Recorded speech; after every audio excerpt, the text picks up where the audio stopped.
ওই বউটা সারাদিন বাড়ির কাজ করে, কি জানি কী কাজ করে, লোক দেখানো কাজ।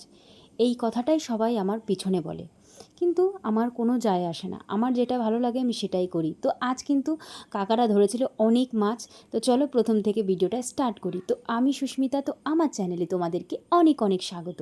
তো ঘুম থেকে উঠেই কিন্তু আমার প্রথম কাজ থাকে ঘরটাকে গোছানো, যেটা আমি প্রথম দিন থেকেই শুরু থেকে এই কথাটা বলি। আর আমার সত্যি কথা বলতে, আমার ঘরটা আগে গোছালে না মনে হয় কি সকালের কাজটা আমি শুরু করেছি। কি বলো তো, আমার বিছানা যদি এলোমেলো থাকে না আমার একদম ভালো লাগে না।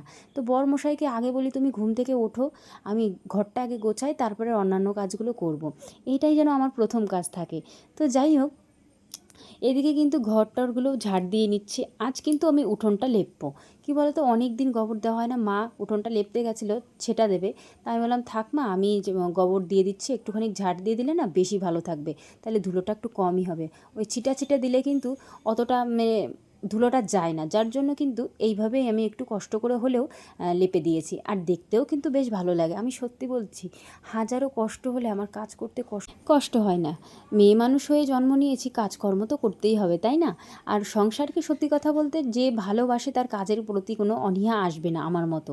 তো যাই হোক, আমার পিছনে কিন্তু অনেক মানুষ থাকে, নানান কথা বলে, শুধু বলে বাড়ির এই কাজ করে সেই কাজ করে, এত কী কাজ, এত পরিষ্কার, কত কিছুই না আমাকে বলে। কিন্তু আমি সব শুনতে পাই, জানো তো। আমার সামনে না বললেও নানান ভেবে, নানান কথার মাধ্যমে অনেক কিছু জেনে যায়। তখন না সত্যি খুব খারাপ লাগে যে কারোর খারাপও চাই না, নিজের মতো থাকতে পছন্দ করি, তা সত্ত্বেও কেন মানুষ আমার পিছনে এত কথা বলে। সত্যি বলছি, এতটাই কষ্ট হয়। এক এক সময় ভাবি যে মানুষ কেমন, তাদের সাথে না আমি যাই আসি, তার সত্ত্বেও তারা কেন আমাকে এই সব কথাগুলো বলে। আমি ভালোবাসি আমার সংসারকে, আমার মনে হয় চারিপাশ পরিষ্কার সুন্দর করে রাখবো, সেটাই তো ভালো লাগে বলো। আর তারপরে তো আমার ছেলে মেয়ে নেই, তা নিয়ে তো কত কথা যে হয় তার কোনো প্রশ্ন নেই। তো একটা মেয়ের কাছে সন্তান একটা একটা বড় জিনিস, সেটা আমার থেকে কেউ জানবে না। আমাকে হয়তো অনেক পিছনে অনেকেই অনেক কিছু বলে, যে কি করছে না করছে, হয়তো নিচ্ছে না, নানান কথা আমাকে বলে। সত্যি বলছি, আমি না কান দিই না। এক এক সময় কষ্ট কী হয় জানো তো, যখন হাজারো মাঝে কোনো কাজে বা কোনো অনুষ্ঠানে যাই না, আমার দিকে সবাই যেন কীভাবে একটা তাকায়। আমি সত্যি তখন ভাবি যে হয়তো আমার বাচ্চা কাচ্চা নেই বলে আমার দিকে এইভাবে তাকায়। ঠাকুরকে যেন সব সময় ডাকি, ভগবান কী পাপ যে আমি করেছি যে এই পাপের শাস্তি আমি এত বছর ধরে পেয়ে যাচ্ছি। সময় এটাও মনে করি যে আমি তো খারাপ কাউর চাইনি, হয়তো ভগবান দেরি করে দেবে, ঠিক আমাকে আমার সন্তান আমার কাছে ঠিক দেবে। তো যাই হোক, হাজারো কষ্টের মধ্যে সব কিছু যেন রেখে আমি আমার সংসারটাকে গুছিয়ে রাখার চেষ্টা করি। এই সংসারে আছে আমার বর আর আমার শাশুড়ি মা আর আমি। আমার শ্বশুর ছিল, সে মারা গেছে, তিনি নেই। কিন্তু চারজন ছিলাম, যেখানে চারজন থেকে পাঁচজন হওয়ার কথা সেখানে আমরা এখন তিনজন হয়ে গেছি। কি বলবো, সত্যি ভীষণ কষ্ট হয় ভাবলে যে জীবনে কত কিছু না দেখেছি এই বয়সে। এক এক সময় কান্না করতে করতে এমন মনে হয় যেন মরে যাই, এরকমই লাগে। কিন্তু এক এক সময় ভাবি, কেন মরবো, মরলেই তো সব শেষ। জীবনে বেঁচে থেকে লড়াই করতে হবে, তবেই তো সব কিছু দেখতে পারবো। মরে গেলে তো কোনো কিছুই অস্তিত্ব থাকে না, আমি মনে করি, সত্যি বলছি। মরে গেলে কোনো কিচ্ছু থাকে না, ওই মরা অবধি শান্তি, কিন্তু তারপরে কিচ্ছু থাকে না। বেঁচে থেকে লড়াই করো, তবেই তার জয়ী তুমি হবে। এইটা ভেবেই থাকি, জানো তো। যখনই মন খারাপ হয় তখনই শুধু এই কথাটাই ভেবে যাই যে বেঁচে থেকে সব কিছু করা লাগবে, লড়াই করতে হবে, কিন্তু মরে গিয়ে কোনো কাজ হবে না। তো যাই হোক, চিন্তাভাবনা এমনই চলে আসে, কতটা মানুষ টেনশান করলে এই কথাটা মাথায় আনতে পারে যে মরে যাওয়ার কথা, বুঝতে পারছো?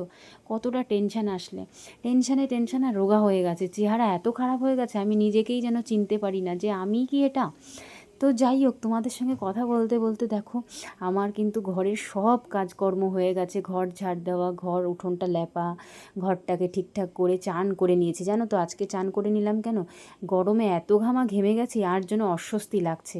তাই ভাবলাম সকালবেলা চান টান করে পুজো দিয়েই রান্নাঘরে যাব। আর জানো তো, সব কাজকর্ম করে সংসারে চান করে পুজো দিলে না মনে হয় কি মনটা ফ্রেশ হয়ে যায়।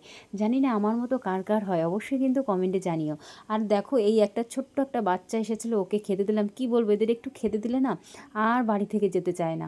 কি বলবো, সবাই না ওদেরকে দূর দূর করে তাড়িয়ে দেয়। খারাপ লাগে জানো তো, যখনই আমাদের কাছে আসে চেষ্টা করি কিছু ভাত দিতে, কোনো বিস্কুট দিলে ওরা একটু পেট ভরে। কোথা থেকে পাবে বলো ওই ছোট ছোট বাচ্চাগুলো? যাই হোক, এদিকে কিন্তু আজ আমি রান্না করেছিলাম ডাল। আগের দিনের ছিল ওই যে মাছ দিয়ে রান্না করব বলে ঝিঙে আলু রেখে দিয়েছিলাম, সেই ঝিঙে আলু আর কিছুটা পটল দিয়ে দিয়ে একটা তরকারি করেছিলাম বড়ি দিয়ে, বেশ ভালোই লেগেছে। আর এদিকে করেছিলাম একটু টক ডাল, তার সাথে কিন্তু ছিল আলু উচ্ছে সিদ্ধ। কত কিছু রান্না হয়ে গেছে জানো, রান্না করতে গেলে না অনেক কিছু রান্না হয়ে যায় জানো তো। ভাবি কি 3জন মানুষ অল্প অল্প খাই, 1 থেকে 2 পদ করলেই হয়ে যায়। দেখো আজকে কত কিছু হয়ে গেল, 3-4 রকমের রান্না। সিদ্ধটা না দিলেও হতো, কি বলো তো, সবজিগুলো খারাপ হয়ে শুকিয়ে যাবে, একটু টাটকা খেলে সেটা খেতে বেশি ভালো লাগে। সত্যি বলতে আমার আলু উচ্ছে সিদ্ধ খেতে ভীষণই ভালো লাগে। তো যাই হোক, নানান চিন্তার মধ্যে থাকলেও সংসারটাকে ভালোবাসি বলে, কাজের মধ্যে ব্যস্ত থাকি বলে মনটা ভালো থাকে। আর সত্যি বলতে শাশুড়ি মার সঙ্গে থাকি দুজনে মিলে, বর তো কাজে চলে যায়। যাই হোক, যেটুকু সময় পাই সেটুকু সময় ওর সঙ্গে একটু সময় দিই। সত্যি কথা বলতে আমার শাশুড়ি মাকে দেখলে খারাপ লাগে, যে বয়স হয়ে যাচ্ছে, সেও একটা নাতিপুতির মুখ দেখবে, সময় কাটাবে, দিন চলে যাবে। যাই হোক, যেটা কপালে আছে সেটাই তো হবে বলো। ধৈর্য নিয়ে আছি, দেখা যাক কি হয়। ডাক্তার তো দেখাচ্ছি, তো ভগবান কি নেয়, মানে আমার কপালে কি রাখে দেখছি। তো যাই হোক, এদিকে কিন্তু আমার রান্না প্রায় হয়েই গেল, ডাল হয়ে গেছে আর 2 কড়াইতে কিন্তু বসিয়ে দিয়েছি তরকারি। এদিকে আর চাটনিটা করছে, আমের চাটনি, একটু ঝাল ঝাল ঝাল, একটু টক টক থাকবে। ঝাল ঝাল বলছি কেন, একটু মিষ্টি মিষ্টি, ভুল বললাম।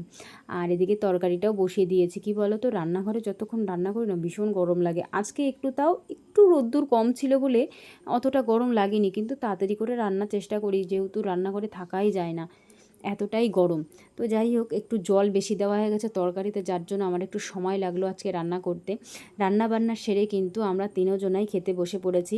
আজ কিন্তু আমাদের শ্বশুরবাড়ির পাশেই আর কি একটা পুকুর আছে, সেই পুকুর থেকে কিন্তু আজ মাছ ধরবে কাকারা। কি বলবো, এই পুকুরে প্রতি বছর মানে জল হয়ে যায় তো, আমাদের এদিকটা নিচু, জল হয়ে যায় আর প্রচুর মাছ হয়। দেখতেই পাবে কত মাছ, বড় বড় শিঙি মাছ, মাগুর মাছ, তারপরে শোল মাছ, জিয়েল মাছ, এই মাছগুলো পেয়েছিল। তারপরে কই মাছ, ভালো, বেশ আমার না মাছ ধরতে খুব ভালো লাগে।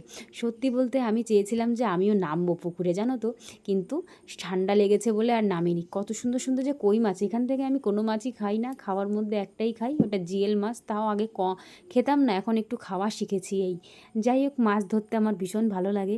তো কাকারা কিন্তু খুব কষ্ট করে মাছগুলো ধরছে আর বেশ ভালো লাগছে এখানে এসে। সবাই কিন্তু আমাদের বাড়ির সবাই এখানে ছিল। আর বড় মা দেখো, এই একটা মাছ কিন্তু পড়ে গেছে, এই মাছগুলো ধরছে। বাপরে, মাছের গায়ে যে কী শক্তি সে বলে বোঝাতে পারবো না, ভীষণ শক্তি মাছের গায়ে।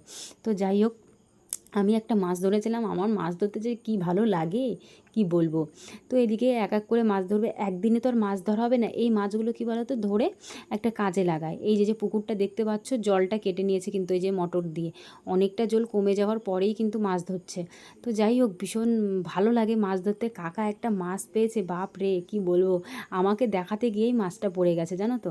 তো যাই হোক, সবাই কষ্ট করে ধরছে মাছগুলো যেন ভালোভাবে বিক্রি হয়, কারণ এত কষ্ট করে ধরা যদি ভালোভাবে বিক্রি না হয়, দাম না পায়, তখন কিন্তু খুব কষ্ট হবে।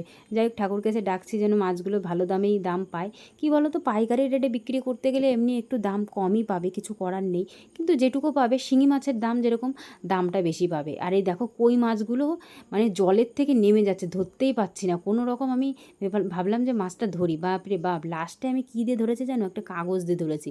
মানে ও এত ছোটাছুটি করছে মাছটা। আর আমার সত্যি বলতে কই মাছ বেশ ভালোই লাগে, কিন্তু আমি খাই না। সবাই কিন্তু বেশ তেল কই নানান মশলা দিয়ে খায়, আমি খাই না কেন, এই শুনেছিলাম আমি ছোট থাকতে কই মাছের কানে পোকা হয়, সেই থেকে আমি আর কই মাছ খাই না জানো তো। মানে কই মাছ আমি আগে খেতাম ছোট থাকতে, ওই শোনার পরতে আমার ভক্তিতে আটে না বলে আমি আর কই মাছ খাই না। তো যাই হোক, এইদিকে কাকারা কিন্তু, কাকা জেঠুরা সবাই মিলে কিন্তু মাছ ধরছে আর বেশ ভালো লাগছে। আমার মনে হচ্ছে আমি মাছ ধরতে চলে যাই, কিন্তু ওই যে ঠান্ডা লেগে আছে বলে আর মাটিতে গেলাম না। ঠান্ডা কাদা মাটি, কিছুক্ষণ থাকলেই হয়তো ঠান্ডা লেগে যাবে। আর কাদা থেকে নিয়ে আসছে মাছগুলো, মাছগুলো আবার ধুতে হচ্ছে, বাপরে বাপ কী কাদার কাদা, ভীষণ কাদা। তো যাই হোক, মোটর চালিয়ে কিন্তু মাছগুলো ধুয়ে ধুয়ে এক এক করে রাখছে, পরে এই মাছগুলো বিকালের দিকে বিক্রি করতে যাবে। তো যাই হোক, ঠাকুরের ইচ্ছার জন্য ভালো দামটাই পাই, সবসময় ডাকছি। ভীষণ কষ্ট হয় জানো তো, যে কাজগুলো মানুষ করে না, দেখলে বোঝা যায় কতটা কষ্ট হয়। এই যে আমার বর জমিতে জমি নিড়াচ্ছে, তার পিছনেও কত কষ্ট, কত খাটনি। তো দেখতেই পাচ্ছ কত মাছ ধরেছে, আমার যে কি ভালো লাগছে, বেশ ভালোই লাগছে। আর এদিকে মাছগুলো ধুতে গিয়ে প্রচুর মাছ পড়ে যাচ্ছে, আবার রিটার্ন মাছগুলো ধরতে হচ্ছে। ঝুড়িও নেই, তো এবার আমরা বলেছি যে ঝুড়ি নেই কোনো বাড়ি, তো তোমরা এই মাছ বিক্রি করেই সেই মাছ থেকে, সেই টাকা থেকেই কিন্তু কয়েকটা ঝুড়ি নিয়ে আসবে, যাতে মাছগুলো রাখা যায় আর কি।